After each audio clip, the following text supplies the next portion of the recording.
I decided to become a foster carer, but was very aware I had little contact with children outside of my family and friends.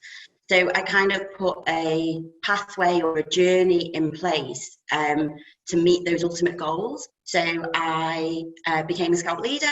I'm a scout leader in West Derby, looking after 32 12-year-old boys, which is good fun and hard work.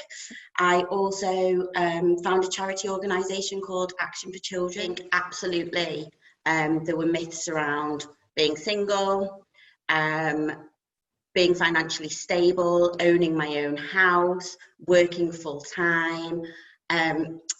They were kind of the main myths I went into it with.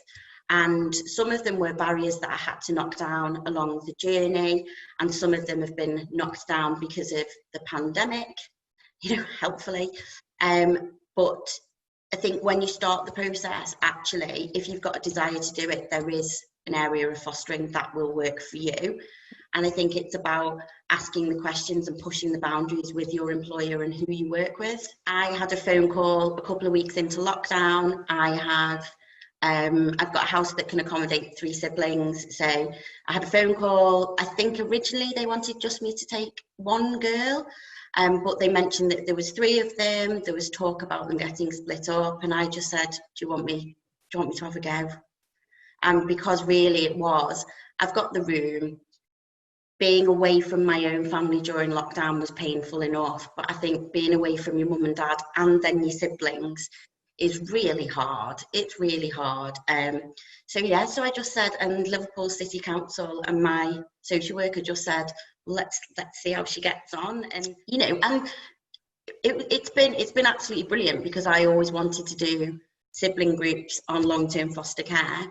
But when I was approved, because very much I work full time, they said, oh no, we'll ease you in, it'll be little weekends. And then now they've been with me since April. So we went through a period of a couple of weeks where you're just getting to know each other. We started to play a lot of games. I had quite a strict scout routine of what we did. And it was definitely routine that worked. Yeah. Having tasks that everybody could get involved with, be it baking cakes, playing football, doing frisbee, doing silly science experiments. We made cakes for our neighbours one day. And from then, because we started to get to know each other a little bit more, we started to really gel as this new lockdown family unit. The amount of trust that I think that they've developed for me from when they first started to now, just the things that they tell you, and they're super, super honest. If they don't like what you've made for the tea, they'll tell you that now as well. But then on the other hand side, they're telling me, their innermost secrets, and so it's a massive, massive balance, and we've come a really long way.